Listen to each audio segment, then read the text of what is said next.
nombre es Armando Muñán Tapia, soy egresado de la Universidad Privada de Tacna, hace poco nada más, en el año 2019. Soy médico investigador de NACIP, como puso Camila, o como pusieron, perdón, María Rostorowski, nivel 1.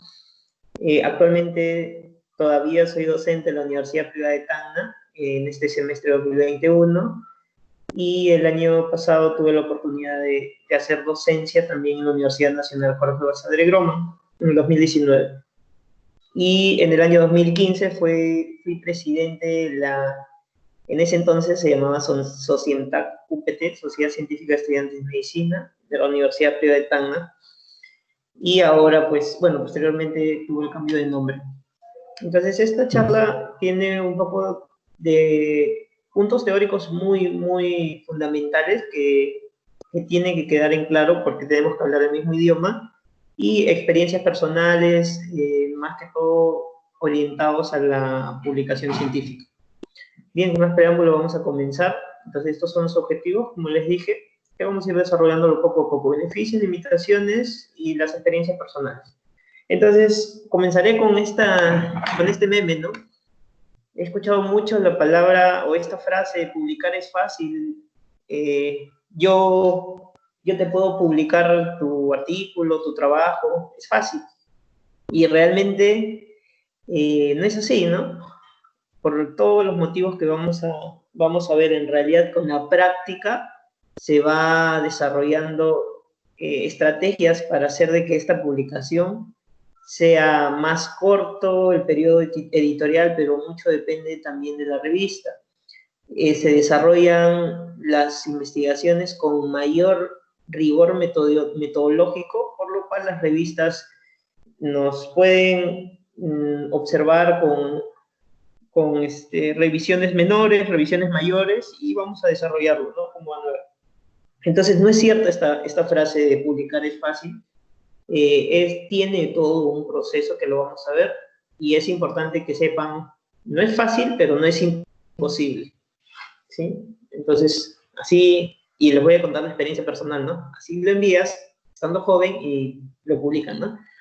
Entonces, siempre me gusta hablar de esto, que todo parte de una base, ¿no? De una semilla que se va formando desde que el estudiante, en realidad no tanto desde que el estudiante, sino desde que uno es niño, desde que uno va creciendo, y al niño, ¿no? Al niño la curiosidad, cuando le pregunta a sus papás el porqué de las cosas: papá, ¿por qué esto? Mamá, ¿por qué esto?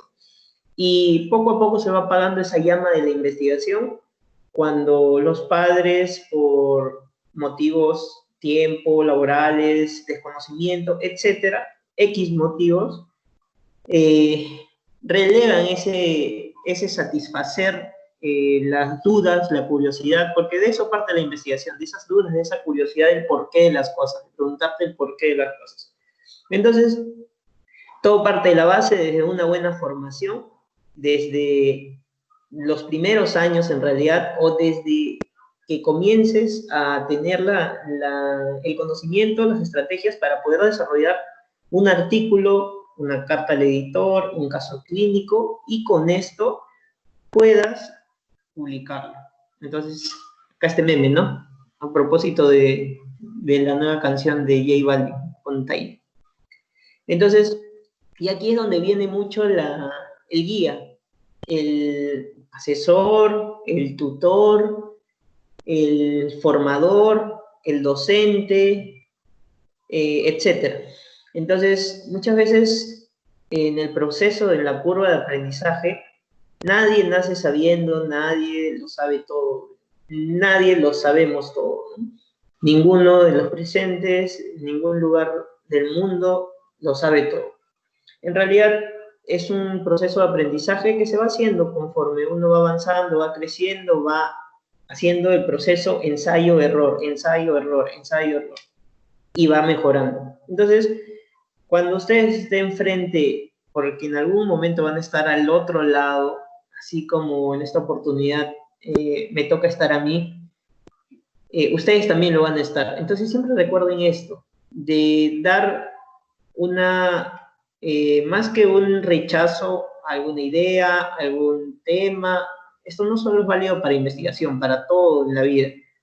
Entonces, siempre las críticas constructivas, y si puedes aportar a que ese producto de investigación mejore, hazlo. Si tienes los conocimientos para hacer de que ese estudio mejore, hazlo. Esa persona, con lo que tú hagas, va a aprender, y esa persona puede enseñar a otras personas, y así se va haciendo un efecto multiplicador de enseñanza. Entonces, como introducción, es importante que detallemos qué es una investigación científica, ¿no? Una investigación científica, o mejor dicho, cuál es la finalidad de la investigación científica. Entonces, la investigación científica, desde el punto de vista definición, concepto, surge ante alguna duda, ante algún problema, y tiene la finalidad de crear un conocimiento científico, que este debe ser público y que debe ser dirigido para las personas, para la población de interés. Entonces, esto va mucho de la mano con la persona que está ahí contigo, la persona que te guía, te orienta por ese proceso. Se dice que la investigación y docencia es un proceso bidireccional. El que investiga va aprendiendo, va enseñando, y no es necesario ser docente para hacer docencia. Cada uno, desde lo que sabe académicamente, desde los tips que puede haber aprendido en el camino, si es que se siente con la formación y la capacidad de poder dar un consejo sobre algo que tenga conocimiento, hágalo. Eso le va a ayudar. Tiene el objetivo de promocionar y potenciar a las personas y a uno mismo, en realidad. Promocionar los valores y el desarrollo del pensamiento crítico. Y tiene como objetivo la docencia desde el punto de vista de investigación, impactar en la formación de los estudiantes, y que estos estudiantes puedan tener las estrategias para que posteriormente puedan publicar sus estudios, ¿no? Entonces, la publicación científica, per se, es la vía formal a través de la cual un grupo de investigadores, un investigador, comunica los resultados de su investigación con la comunidad científica. Entonces, de esta manera se va a poder llegar todo un proceso que seguro muchos ya lo conocen, y si no, básicamente, ¿no? Todo nace de un escenario clínico, de un problema observado a través de la práctica, a través de la simple observación, y este escenario clínico, a partir de se hace la búsqueda de la literatura, te preguntas, te haces la pregunta de investigación: ¿qué es lo que voy a hacer? Planteas tus objetivos, qué es lo que quieres hacer, diseño, ¿no? ¿Cómo lo vas a hacer? ¿Dónde lo vas a hacer? ¿Cuándo lo vas a hacer? La población, en quiénes lo vas a hacer. Y lo más importante, que el proceso del método científico, el proceso de la investigación científica, termina en la publicación de los resultados. Y esto es válido también para las tesis, que vamos a ver más adelante, ¿no? Si nosotros encontramos un problema, lo medimos y nos quedamos con esa medición, ese artículo o ese resultado, nos quedamos con eso en la mesa, entonces no estamos completando el proceso de investigación científica. ¿Por qué? Porque no estamos brindando una manera objetiva el problema, no estamos mostrando los resultados de la medición objetiva del problema, y con eso se pueden plantear posibles soluciones a ese problema. El hecho de hacer una investigación científica no quiere decir de que tú encuentras un problema y tienes que solucionarlo, no, pero puede brindar una visión global de lo que está sucediendo para quienes tomen las decisiones, o se pueda promover a que se tomen las decisiones. Entonces, esta es la publicación científica. La publicación científica, hay de distintos tipos de publicación científica o artículos científicos. Tenemos los artículos originales, que nacen a través de una investigación original, que tiene todo este proceso que estamos viendo, ¿ya? Todo este proceso que estamos viendo. Luego tenemos los reportes de caso o casos clínicos, que nacen o surgen a partir de una observación clínica, de algún hallazgo de alguna forma de presentación rara, un cuadro clínico de progresión muy rápido, o alguna característica que haya hecho que ese caso clínico sea relevante reportar.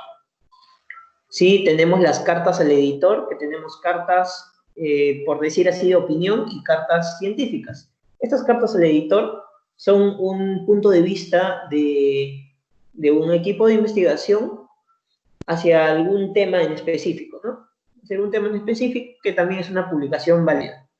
Tenemos las revisiones de tipo narrativas o artículo de revisión, en la cual un tema, COVID-19, yo hago una revisión donde busco la bibliografía, todo para yo hacer una introducción, la epidemiología, busco las características clínicas, busco el diagnóstico, busco el tratamiento, el pronóstico. Se haga pongámosle una similitud con términos, como una monografía completa del tema. Ese es un artículo de revisión, que también es una publicación científica. Tenemos las revisiones sistemáticas o metaanálisis, que son artículos o publicaciones de tipo secundarias, en las cuales yo evalúo lo que está publicado. Eso básicamente es una revisión sistemática y metaanálisis. Y los ensayos clínicos, que son todo proceso en el cual el investigador toma o controla alguna variable de interés. Pongamos un ejemplo, el estudio de plasma convaleciente, donde se quiere ver de que si el plasma convaleciente hace que las personas con COVID mueran menos, ¿sí? Entonces, a un grupo le doy plasma convaleciente y a un grupo no le doy plasma convaleciente. Y mido el resultado en común que tienen que tener ambos, que es una disminución en la muerte. Entonces, eso es un ensayo clínico. Entonces, son los tipos de publicaciones los más comunes y es lo que vamos a ver en realidad. No es el punto crítico de esta ponencia, pero es importante que lo tengan presente. Entonces, las revistas científicas donde uno publica sus artículos se catalogan según su indexación. ¿Qué significa indexación? Es básicamente esas revistas a qué base de datos están indexadas o pertenecen a qué base de datos a través de las cuales se puede hacer la búsqueda de la información. Y esta indexación tiene mucho peso en la visibilidad de la revista. Si yo publico en una revista Scopus, voy a tener más visibilidad a nivel internacional que si yo publico en una revista indexada en ese cielo, en Latindex. ¿Sí? Eso tiene mucho que ver con la indexación, y estas son las bases de datos donde las revistas tienen diversas indexaciones, ¿no? Hay revistas que están indexadas en Scopus, PubMed, EASY, Web of Science, inclusive pueden estar, esta no es una base de datos, es una biblioteca, ese Cielo y Latindex, ¿sí? Estas dos últimas son latinoamericanas. En cambio, las anteriormente mencionadas son bases de datos internacionales. Y ahí es donde tiene mucho que ver la visibilidad. Entonces, uno dice, ya, yo quiero publicar, tengo mi tesis, quiero publicar mi tesis. Ah, genial, yo te puedo hacer la pregunta, ¿no? ¿Y dónde piensas publicarla? Yo quiero publicarla en una revista indexada o indizada en Scopus. Ya, genial. Entonces, ¿en qué revista indexada en Scopus? No sé, doctor, no sé en qué indexación, pero alguien que esté indexado en Scopus. Entonces, ahí tiene mucho que ver el impacto de la revista. Hay revistas que tienen un alto impacto, ¿sí? Hay un alto impacto, perdón, tiene un alto nivel de impacto. ¿Cómo se mide eso? En base a las citas que recibe la revista sobre el número de documentos que tiene. O sea, el número de citas de sus artículos sobre el total de artículos. Entonces, las revistas que tienen más citas y la relación con el número de artículos van a estar mejor posicionadas. Quiere decir que va a ser revistas que van a tener una mejor visibilidad a nivel mundial. Ese es con respecto al impacto. Y con respecto hay otra clasificación de los cuartiles. Esta que dice aquí Q1. Cuartil 1 quiere decir de que está por encima por encima del 75%, entonces esto da mayor visibilidad. Este porcentaje va de acuerdo al grupo de revistas en las cuales está siendo valorado. Entonces aquí podemos ver revistas, uno dice, no, yo quiero publicar, yo tengo mi estudio de cáncer, mi tesis en cáncer, y yo quiero publicar en una revista Q1, en la revista Cancer Journal of Clinicians.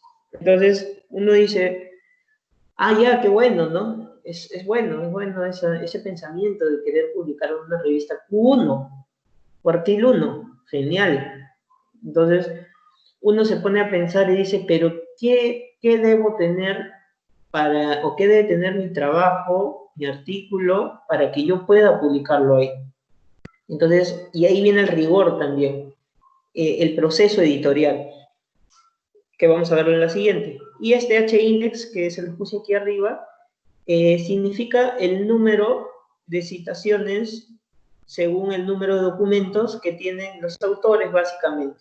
¿Sí? Nos sirve para ver los autores, que vamos a desarrollarlo un poco más adelante. El H-index. Entonces, este es un proceso editorial de un artículo que es enviado a una revista científica. ¿Sí? Este es parte de un proceso editorial, hay mucho de fondo en realidad. Entonces, uno envía su artículo y este artículo primero lo revisa un comité editorial, donde hace una evaluación preliminar. Ve si es que tu artículo cumple la línea de la revista, los intereses de la revista, o si cumple todas las reglas, normas para autores que te dio la revista, porque la revista te da normas para autores. Entonces, si no lo cumple, entonces la revista simplemente te rechaza, sin pasar más. El editor de la revista revisa y dice, no pasa nada con este artículo. Este artículo no tiene esto, le falta esto, le falta esto, le falta esto. No, adiós. Hay muchas formas de rechazo que ya voy a comentarles. Si es que pasa este proceso normal, entonces el editor pasa tu artículo a una revisión por pares. ¿Quién son pares? Son dos profesionales especialistas en el tema, especialistas metodológicos, los pares o los revisores que tengan la revista en realidad. Y estos revisores, esta revisión por pares, hace la lectura crítica de tu artículo y ve si es que el artículo puede o no ser publicado. Hay varios escenarios. Hay un escenario donde los pares, ambos, te dicen, no, hay que rechazar este artículo porque desde el punto de vista metodológico está mal hecho. Te rechazan. Algunas revistas te responden el correo y te dicen, el artículo fue rechazado por tal motivo. Revisor 1 te pone un testamento. Revisor 2 te pone un testamento. Hay otra opción en que los pares agarran y te responden y te dicen, ¿es recomendable publicar? O te dice, tengo revisiones mayores, tengo revisiones menores. Entonces uno dice, ah, ya, si son menores mejor, ¿no? En realidad, el hecho de que no hayan rechazado tu artículo ya es un gran paso. Pero tienes que ver también desde el punto de vista de las correcciones mayores, menores, si son factibles de levantar o no. Si es que todo va bien, si es que corriges las correcciones, entonces nuevamente se lo envían a los revisores y los revisores, los pares, agarran y dicen, ya, genial, entonces proceda, artículo aceptado. Entonces se prepara el texto, si fuera en idioma inglés la revista, algunas revistas lo traducen, corrigen estilos, hacen la prueba de imprenta o impresión de prueba, te envían eso y te dicen, revise si todo está bien en su artículo va a ser próximamente publicado. Y lo publican primero en línea y luego su versión impresa, que bueno, por este proceso ya es muy difícil, ¿no? Entonces, este es el proceso editorial. Este es, digamos, a grandes rasgos el proceso editorial. Entonces, es muy difícil que, como les decía, que este proceso sea en muy corto tiempo. Depende mucho de la revista, de la sobrecarga de trabajos que hayan sido recibidos. Puede ser una revisión un mes, pueden ser 3 años, 4 años, 5 años, y ahí van a venir las experiencias personales. Entonces, es importante tener en cuenta dónde estamos, ¿no? Es importante, siempre lo digo, que tenemos que pisar tierra y hacernos una autocrítica y decir, ¿dónde estamos? ¿A qué nivel, en qué realidad, perdón, estamos ahora? Entonces, este artículo fue realizado, fue publicado en el año 2019, la búsqueda bibliográfica fue realizada en 2018, si no me equivoco, en agosto, donde hicieron una evaluación de artículos indexados en Scopus, ¿sí? Artículos indexados en Scopus que hayan, que tengan como autor o coautor o asesor alguno de los asesores de la sociedad científica o de SOCIMED. La sociedad científica en ese año que debe haber enviado la lista de asesores y los asesores de SOCIMED. Entonces, aquí podemos ver en el número 20, para esa fecha que hicieron la búsqueda, la Universidad Privada de Tacna no tenía ninguna publicación en Scopus, sin publicaciones de estudiantes o que esté descrito que diga estudiante de medicina. Entonces, hay muchas limitaciones en cuanto a esto, ¿no? De repente no había, en los artículos publicados no decía si era o no estudiante, hay mucho que ver, pero más o menos nos da un panorama. Entonces dicen, no, ese artículo no pasa nada, doctor. Eso no me puede decir cómo estamos. Entonces, nos vamos a esta tesis muy interesante que fue realizada en la Universidad Pau de Piura, donde en la Facultad de Medicina de la Universidad Privada Tenor Orrego de Piura, donde se evaluó la producción científica de alumnos y docentes de esa Facultad de Medicina. Evaluaron 788 alumnos, de los cuales cerca de la mitad había hecho una investigación en su periodo curricular o en su carrera, y de esa población de 788 estudiantes, 10 estudiantes, es decir, el 1%, había publicado un artículo en alguna revista indexada durante su periodo de estudio. Entonces, esto nos da una orientación de cómo estamos y que esto no sucede solo en algunas ciudades, sucede a nivel nacional en varias ciudades. Entonces, y uno dice, no, pero eso es de los estudiantes. Este estudio, que fue realizado en el año, fue publicado en el año 2019, una evaluación que hicieron hasta el año 2015, esta evaluación, esta búsqueda la hicieron en el año 2016, de artículos publicados en el 2015 por 90 docentes de una facultad de medicina del Perú. Y encontraron de que habían publicado una investigación original en base de datos indexada en LILACS, son bases latinoamericanas también, 34.4% alguna vez en su vida, y podemos ver que Scopus y Medline fueron los que tenían menor porcentaje. De igual manera, cualquier tipo de publicación, sea decir carta al editor, caso clínico, artículo de revisión, igual, de la misma manera, disminuyendo muchísimo y poco porcentaje en bases de datos o en las revistas indexadas en Medline Scopus. Entonces, este es del 2019 hasta el 2015. Este estudio nos mostró que los docentes universitarios de cursos de investigación de 32 escuelas de medicina peruanas evaluaron 201 docentes, solo docentes de cursos de investigación. De este grupo, de esta población, 43 publicado un artículo en su vida. Y de los que habían publicado un artículo, el 26.9 había publicado en Medline y el 16.4 había publicado en los 2 últimos años. Entonces, aquí de igual manera podemos observar de que la producción científica es baja, la publicación de artículos es baja, tanto por estudiantes como por docentes. Entonces uno se pregunta, ¿por qué puede estar sucediendo esto? ¿Qué está pasando? Entonces, pongámonos este ejemplo de Sir Peter Ratcliffe, y en la región, en la foto de la izquierda, podemos observar que la revista Nature, que todos sabemos el impacto y la importancia de esta revista a nivel mundial, le rechazó su artículo en el año 1992 al ahora Premio Nobel del año 2019, Premio Nobel de Medicina. Entonces, hay mucho de fondo en realidad, y desde ese punto de vista está la persistencia, el confiar en que con las recomendaciones que te den, tu artículo puede salir publicado. Bien, entonces vamos a ver ahora el otro punto, ¿qué es lo que opinan los estudiantes de esto, de la publicación?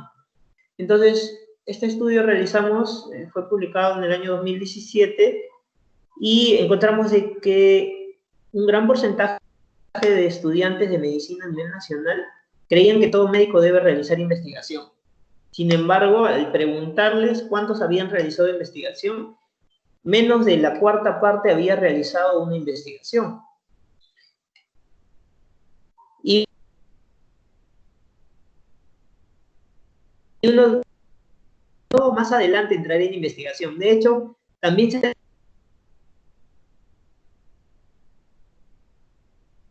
donde con el transcurso de los años, el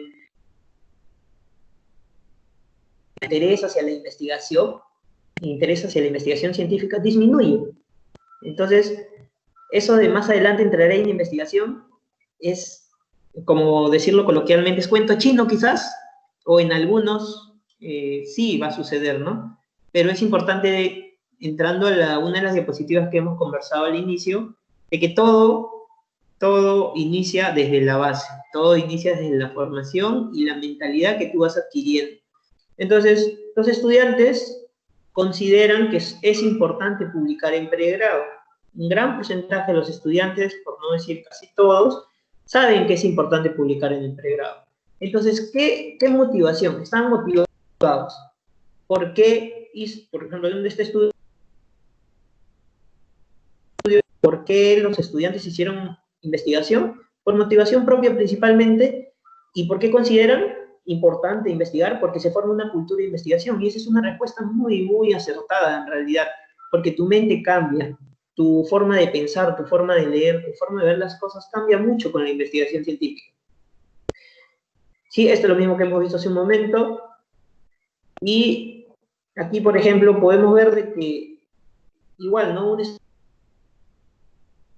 latinoamericanos evidenció de que en la investigación científica o la publicación científica apoya mucho la lectura crítica, y yo le doy toda la razón. Lo vamos a ver más adelante. Y las limitaciones que sienten los estudiantes para publicar las investigaciones, principalmente lo que estos estudiantes refirieron era por falta de apoyo docente y por la ausencia de incentivos a nivel académico, siendo un poco menor la falta de tiempo. Entonces, este otro estudio realizado también en estudiantes, pero en estudiantes que habían participado en un curso virtual de publicación y redacción científica, encontraron que de los 141 estudiantes, 19.2 publicaron, y refirieron como la dificultad más frecuente para hacer investigación la poca asesoría, en el 63.1%, seguido de la falta de tiempo. Entonces, uno dice, ¿no? Los estudiantes, existe poca o muy baja, moderada producción científica. No es adecuado, genial. Los estudiantes están motivados. Tenemos las dificultades más frecuentes que los mismos estudiantes perciben. Entonces, está en trabajar articuladamente para mejorar esta producción científica, en lograr que estas publicaciones sean posibles. ¿Y cuáles son las ventajas de publicar en el pregrado? Las ventajas que se han observado, que he experimentado personalmente, y es principalmente el aporte a la ciencia, a la educación o al campo que tú investigas. Por ejemplo, encontrar estos estudios, por poner ejemplos, ¿no?, de estos autores, es importante porque con esto uno puede ver y puede decir, los estudiantes están motivados. Sus principales problemas o su principal limitación es la falta de apoyo docente y la falta de incentivos. Entonces, ¿cómo las instituciones pueden mejorar? Reforzando en el apoyo hacia las investigaciones, hacia la investigación desde el pregrado, brindando las estrategias para que los estudiantes puedan hacer investigación. Entonces, aportas a la ciencia, aportas al campo que estás estudiando. Si lo publicas, claro. Las oportunidades que se presentan. De hecho, la investigación científica me permite que yo esté aquí ahora pudiendo darles esta charla a mis 26 años, recién egresado hace 1 año y medio, ¿sí? Siendo médico titulado en marzo del 2019, y las oportunidades que me ha brindado es definitivamente la docencia, ¿no?, que es una de las cosas que más me han apasionado. De hecho, era una de mis metas, y sigo en ese camino de fortalecerlo, de siendo un proceso, ¿no?, de aprendizaje, como bien todos lo sabemos, es un proceso de aprendizaje.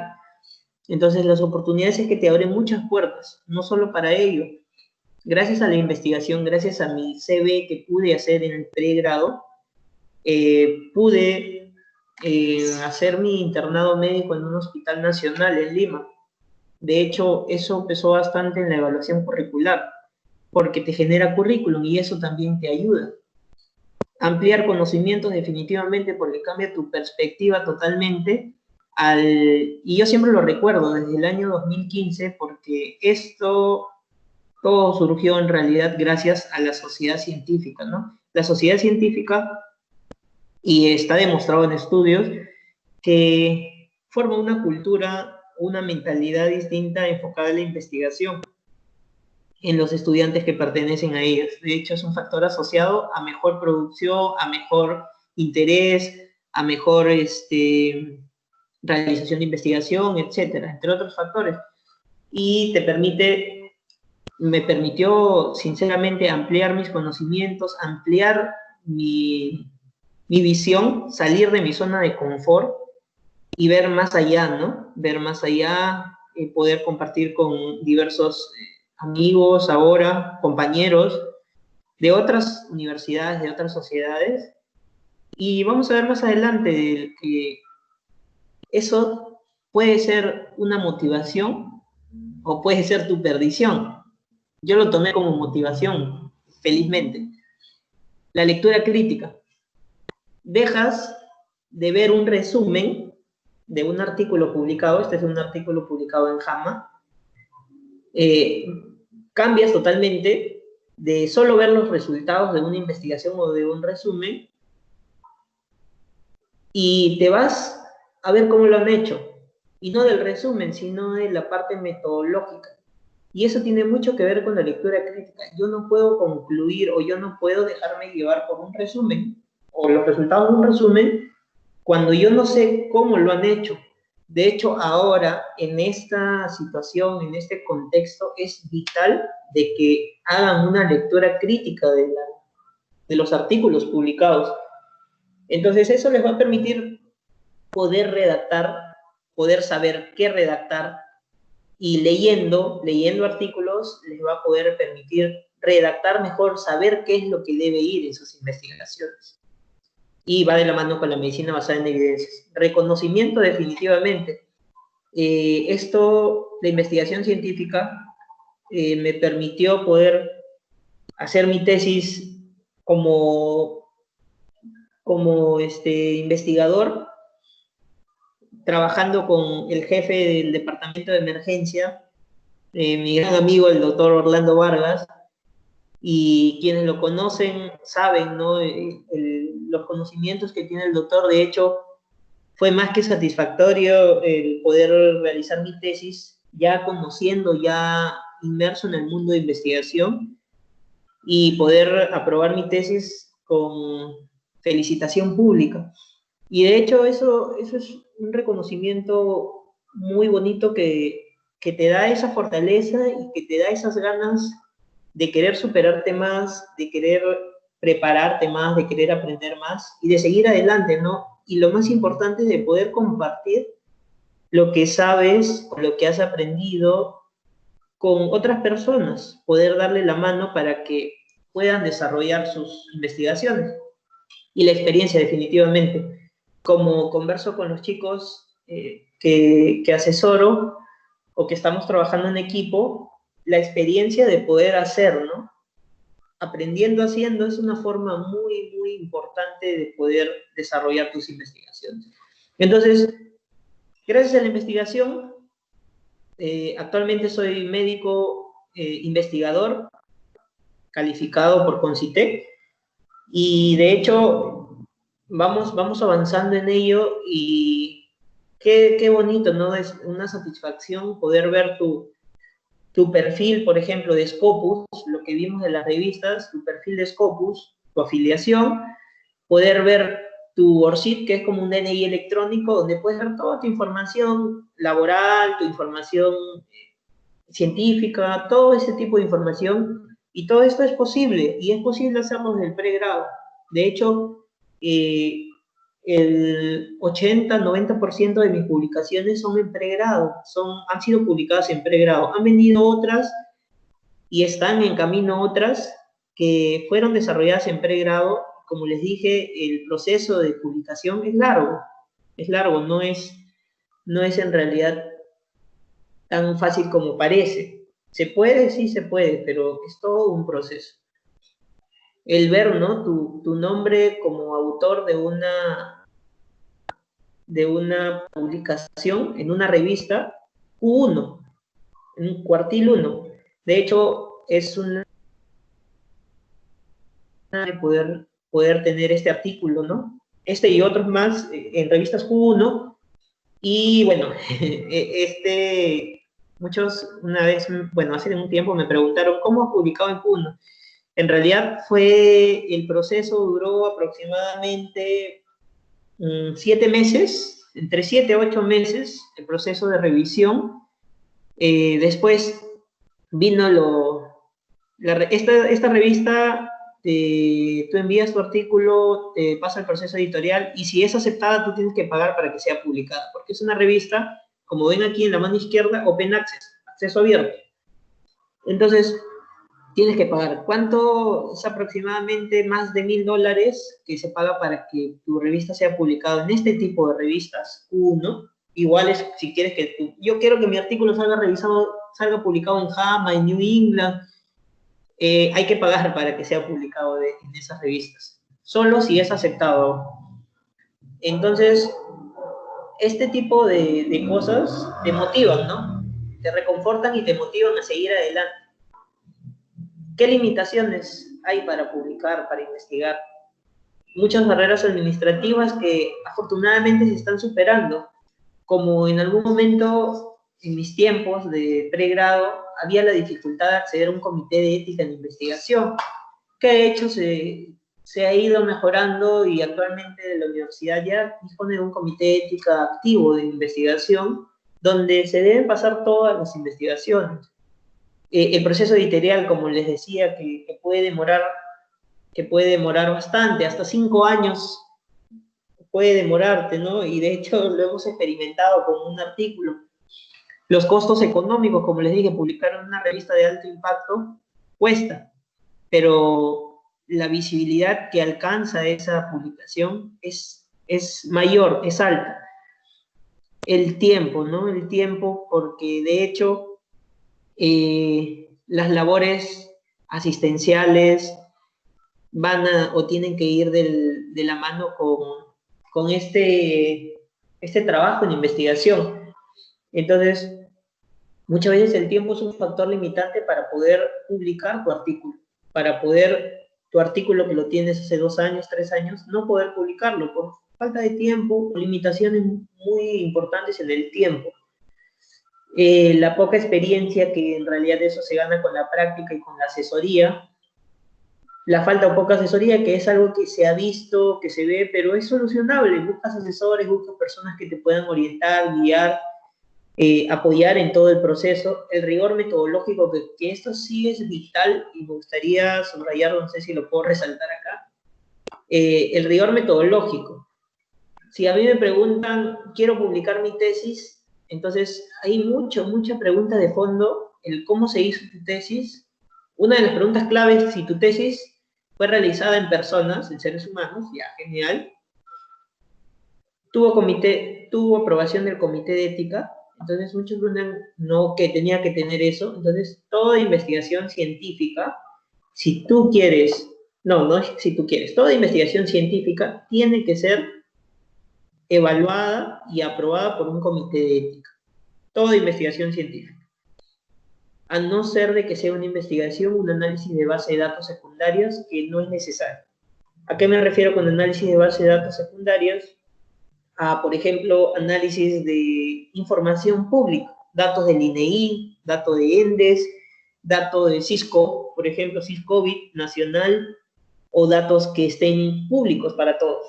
Ese tipo de investigaciones no es necesario que sean aprobadas por un comité ético. Todo lo demás, así tú revises historia clínica, así tú hagas encuestas, así tú hagas una observación, tiene que ser aprobado por un comité de ética para que tú puedas ejecutar el estudio. Ojo, si tú no tienes aprobación del comité de ética, oficialmente no puedes ejecutar tu investigación. Y las revistas, dentro de lo que te piden para publicar, es de que si tu proyecto fue aprobado por un comité de ética. Algunas revistas son más exigentes, te dicen, ese proyecto debe haber sido aprobado por el comité de ética, avalado por el Instituto Nacional de Salud. Otras te dicen, necesito el documento, el oficio, la resolución de aprobación de tu comité de ética. Entonces, y el rigor metodológico, ¿no? El tamaño de muestra, tu población, cómo has elegido tu población, cómo lo redactas, si está parafraseado o no, y el plagio, ¿no? El plagio, que tiene que olvidarse completamente del copia y pega. De hecho, ahora tenemos estrategias, herramientas para poder evaluar plagio o similitud que tienen que evitar, ¿no? En realidad estas son algunas, hay muchas limitaciones, son algunas las más frecuentes. Y vamos a hablar de, ya rápidamente, ya estamos terminando, no se preocupen. Hace un momento estábamos en la charla del doctor Taipe, Álvaro Taipe Rondán, y este es un artículo publicado por él en el año 2015. Justo yo fui presidente, como les comentaba, y esto cambió mi vida en realidad. Cambió mi vida bastante porque cuando asumí la presidencia de la sociedad, fue aquella vez que me atreví a ir a un congreso científico. Años anteriores tuve la oportunidad de ir, me invitaron, mis amigos me invitaron, pero no quería ir con las manos vacías, yo quería ir llevando algo, algún trabajo, algo. Entonces me atreví a ir. Los que me conocen, los que han escuchado mis anteriores charlas de por qué investigar en pregrado, ya saben todo lo que pasó. Y algunos ya lo han experimentado también. Pero de hecho esto me sirvió para abrir los ojos, para que podamos reaccionar y decir hacia dónde estamos yendo. Entonces, si tú no tienes fuerte tu casa, esa fue mi mentalidad de ese año. Si tú no tienes fuerte tu casa, si tú no tienes una buena base en tu casa, es difícil de que salgas, ¿no? Es difícil que salgas, es difícil que te puedas enfrentar al mundo. Entonces, en eso se basó y en el fortalecimiento de la sociedad en ese entonces, y me vinieron las preguntas, ¿no? Yo soy una persona que me gusta mucho la motivación, que me gusta mucho el mirar la realidad, el evaluarme, el autoevaluarme, el qué hice bien, qué hice mal, qué pude mejorar. Entonces, este estudio, de hecho, cuando comencé a dar estas charlas, fue un desencadenante importante, ¿no? De que para el año 2012, si no me equivoco, 2011, la Universidad Privada de Tacna tenía un artículo publicado en Scopus hasta ese año. Entonces uno decía, pero mira, si la Cayetano tiene 244, ya, La Cayetano es la Cayetano, 115 San Marcos, San Antonio de Abad, UPC, y más o menos por ahí estaban, en realidad. Yo dije, pero, y cuando fui al Congreso, aparte me revolcaron en el concurso de investigación científica, yo me pregunté, pero, y vi estudiantes de primeros años exponiendo, y exponiendo muy bien, respondiendo muy bien a las preguntas. Entonces yo dije, pero si ellos pueden, estando en primeros años, ¿por qué nosotros no podemos? Falta de asesores, genial, buscamos asesores. Falta de conocimiento, falta de base, genial, buscamos información, buscamos teoría, buscamos y lo hacemos. Si no tengo conocimientos, me capacito. Si es que no me dan el conocimiento en la universidad, pues me autocapacito. Si no tenemos asesores, como le decía, buscamos los contactos. Si yo observo y veo, mira, me parece que es un problema que la gente esté haciendo eso porque se puede producir un efecto perjudicial en su salud, entonces hagámoslo, midámoslo, evaluémoslo, reportémoslo con cifras objetivas, porque una cosa es que yo lo vea día a día y todos lo vean y todos digan, ah, sí, eso está pasando, ah, sí, eso pasa siempre, pero está escrito, está reportado, está cuantificado objetivamente. Entonces, esos son puntos importantes, y de hecho aquí les traigo algunos ejemplos de que es posible investigar en pregrado, que ya no van en torno a mí en realidad, sino van en torno a estudiantes de pregrado, compañeros de ustedes, como por ejemplo Gloria Torres Riveros, que de hecho tiene bastantes artículos publicados en Scopus, Cielo. Acá podemos ver uno de estos, podemos ver a su compañera Diana Ticona, de igual manera, ¿no? Tiene artículos publicados en ese Cielo, Scopus, entre otros. Aquí podemos ver una publicación del año 2019. Aquí podemos ver a su compañera Rocío Figueroa, actualmente médico serumista, egresada también de la Universidad Privada de Tacna. Podemos ver aquí a dos ahora serumistas también, Sandra Díaz y Paula Durán, que seguro las conocen. Su caso clínico publicado en este año en Medway, una revista indexada en Medline, y esta publicación de su compañero José Choque Vargas, publicada en la revista cubana de investigaciones biomédicas, indexada en Scopus. Entonces, y este estudio, que en realidad cuando lo veo yo sonrío mucho y tengo muchos recuerdos. Este es un trabajo, de hecho, recuerdan que les dije que en el 2015 me revolcaron en el Congreso Científico Nacional de Estudiantes. Fui con este trabajo que fue presentado de manera descriptiva, frecuencias y porcentajes, y aún así fui víctima de disculpen la expresión, una violación mental por parte de los asesores, y de hecho no tenían las respuestas para sus preguntas. Y después, cuando pasó eso, yo me propuse y dije, pero ya, pues ya está, ya, supéralo. Entonces, ¿pero qué podemos hacer con esto? ¿Podemos mejorarlo? Sí, y de hecho lo volvimos un estudio analítico. Y lo convertimos en un estudio analítico, lo enviamos a publicar en el año 2016, si no me equivoco, y fue publicado en el año 2019. Fue aprobado, de hecho, fue enviado en el año 2000, perdón, miento, fue enviado en el año 2015, a fines de año 2015, en ese año del Congreso. Nos respondieron aprobándonos la publicación en el año 2016 y salió publicado recién en el año 2019.